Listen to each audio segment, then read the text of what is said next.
हम नीचे आएंगे और अभी हम जगह पर जाएंगे, दूसरा प्रोग्राम शुरू करेंगे. ठीक है? Thank you so much.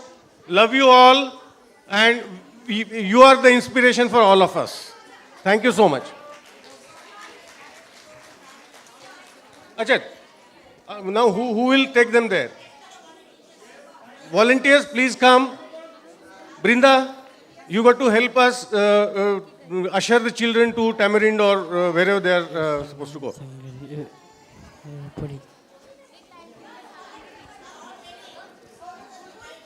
Yeah, 2 volunteers on this side so that we don't have. Please. बेटा, चलो, थैंक यू. फोटो हो गया ना? चलो.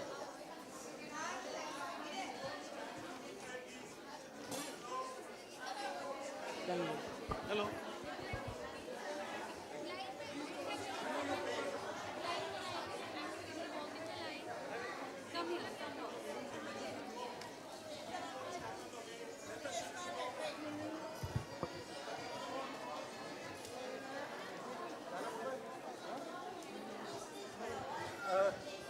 शॉर्ट में बोलना. रश्मि रेखा Sahu will sing a song and then we'll start another session. Thank you so much.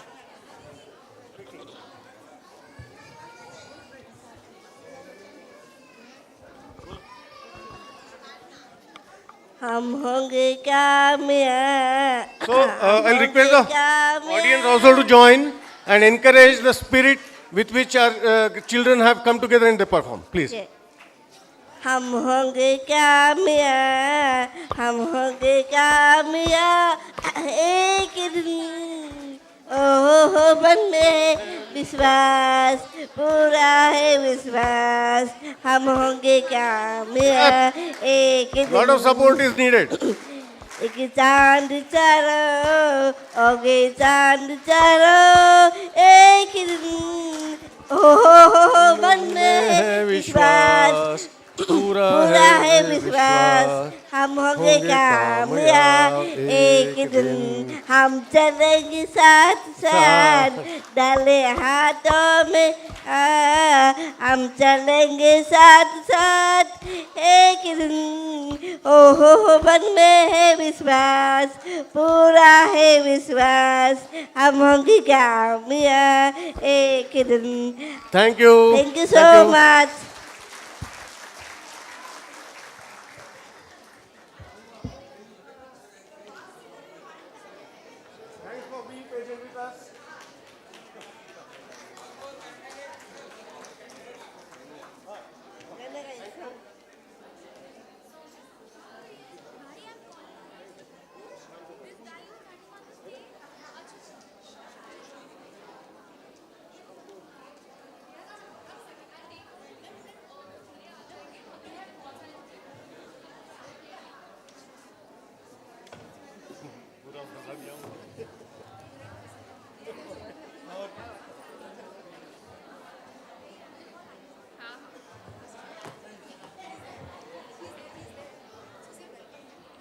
Yeah. Welcome, Mr. Angus Graham. Friends, he is the chairman of Down Syndrome Australia. He is the chairperson now. And I would like to invite Paul Zenon, the first keynote speaker now. Please come. I would request Mr. Angus Graham to please introduce him. Thank you.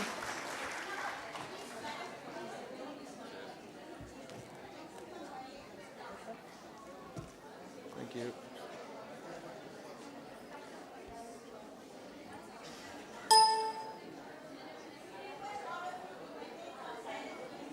Hello everyone, if I can just have your attention please. Reka, I'm louder than you, I've got the microphone. So I'd like to introduce Paul Zanin. Those of you who were here yesterday met Paul as he has edited Reka's book Down But Not Up. So Paul, welcome, and I'll hand over to you. Thanks, Angus. Apologies to everybody on 2 accounts. Firstly, I'm not going to bring the excitement that the advocates just brought, because I thought that was fantastic, and they should have carried on. I'd be gladly happy to step down and let them stay up for another 20 minutes. Secondly, this is the third time you've had to hear me, so I apologise on that account as well.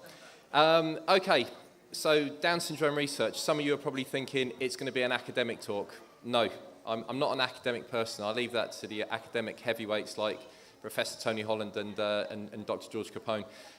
This is more of a signposting service today. I'm going to talk about research, how we intend to progress with it, and funding opportunities as well.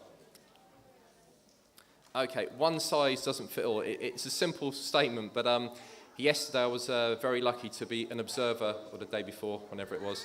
I was able to be an observer at a meeting to do with the Asia Pacific Down Syndrome Federation, and there's an interesting blend of countries. You have everything from New Zealand, Australia, through to Nepal, Japan, Bhutan, etc.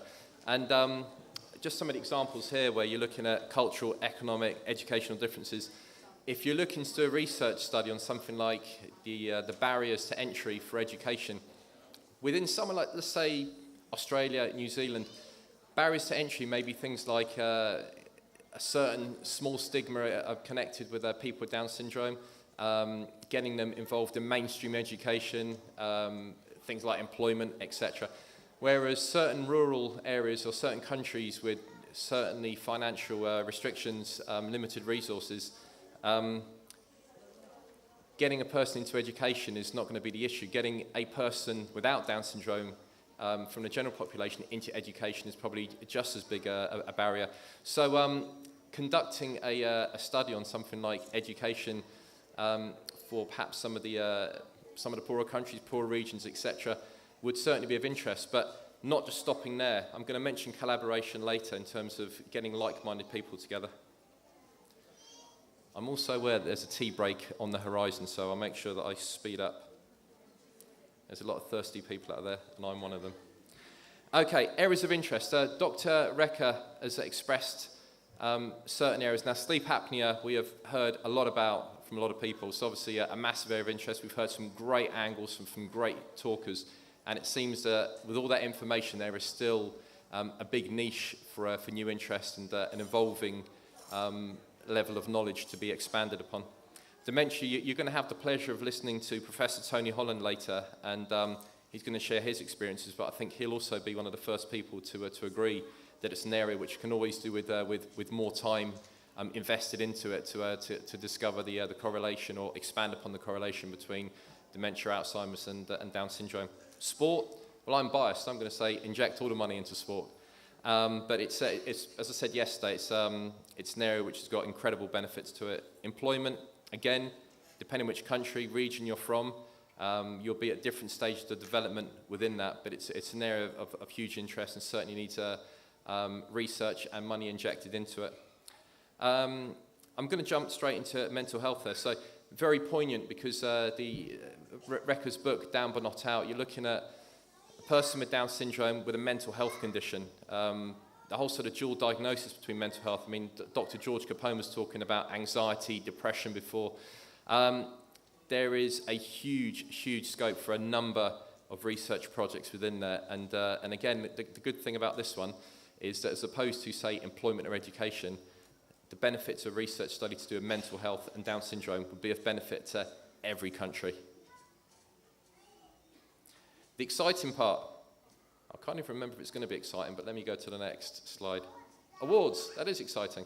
Okay, now you probably see there's 3 awards there, but I've put one in big letters, which is research. Now, this year there was an opportunity to get a bursary of 100,000 rupees on 3 separate awards. One of them was research. So let me see, does anyone want to have a guess at how many hundreds of applications we had for research? Anybody? Just put your hand up and have a wild guess how many hundreds of applications we had. Anybody? No? Is that 500 I see over there? Yeah, 1. Now that means that either people don't like to get money or that they were afraid to think of an area of research or they weren't sure how to go about it. Either way, this is your advance warning 1 year in advance to certainly think about it for next year.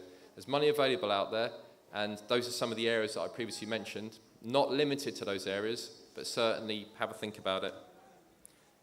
I'm not going to read out the 9 points of guidelines, but they're available on the website.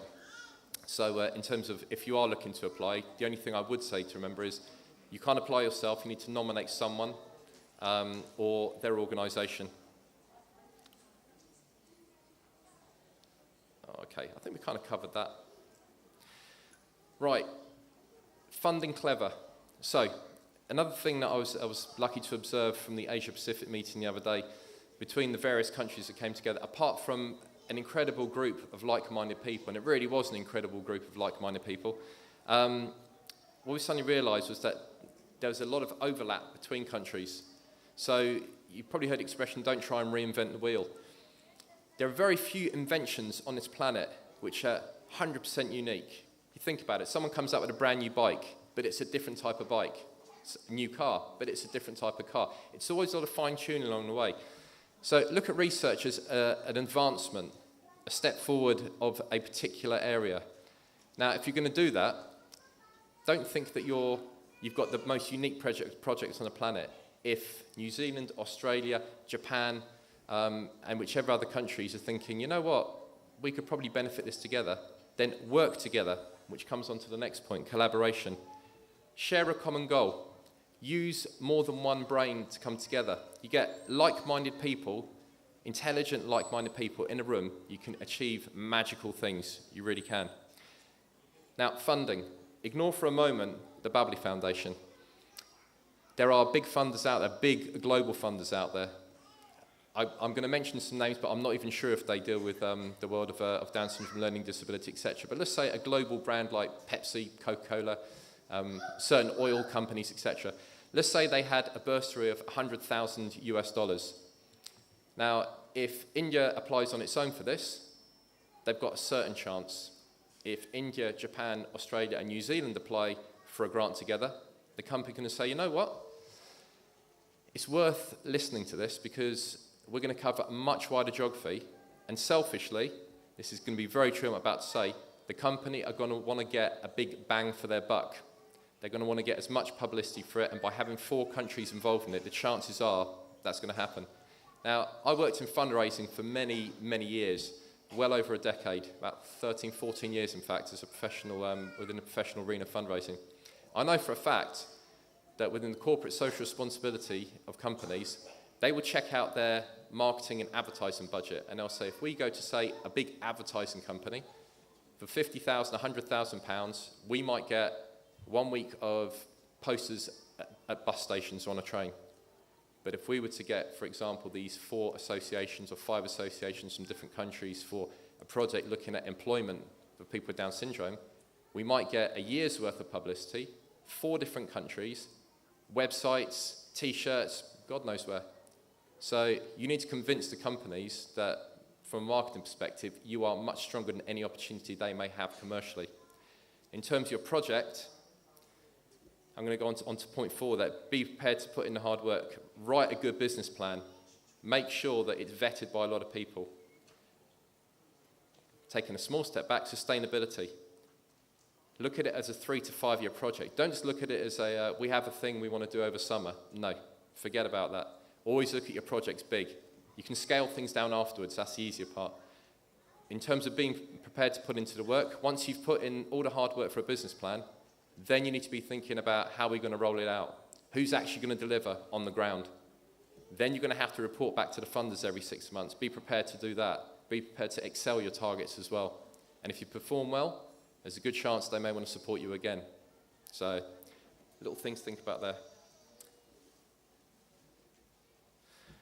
Okay, I'm really going to sort of fast forward this now so we can have that coffee break, but let's break new barriers. From my perspective, research is all about pioneering work. It's that fine-tuning to the next level. It's that doing something exciting. We didn't get to where we are right now by people not doing research. I remember about 10, 11 years ago, I was at the Down Syndrome World Congress in Vancouver, and every time I had to do an update report, I had to run off to an internet cafe about 2 miles away and buy a little voucher, go to the desk, type away. If I put an attachment, it was another 5 minutes to wait while an egg timer came up before I could send this little attachment. Now, I jump on my smartphone, go onto Gmail, and we're done, and that's it. Somebody out there has researched how to make things faster, quicker, more efficient, and that's all we're really looking to do as well within the world of Down syndrome. Ultimately, what will all this research do, whichever strand we're looking at? Improve the lives and the quality of life, should I say, for people with Down syndrome in whichever area of interest you're looking at. You'd be glad to hear that's it from me. Thank you very much. Thank you very much, Paul, and that's pretty much got us back on time. So what I'd like to do now is call for the break for tea, and we will start back at exactly 11:20, and if you can all be back by then, please. Thank you.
No, I just leave this one here for their session. Thanks. Just get some fresh waters, maybe.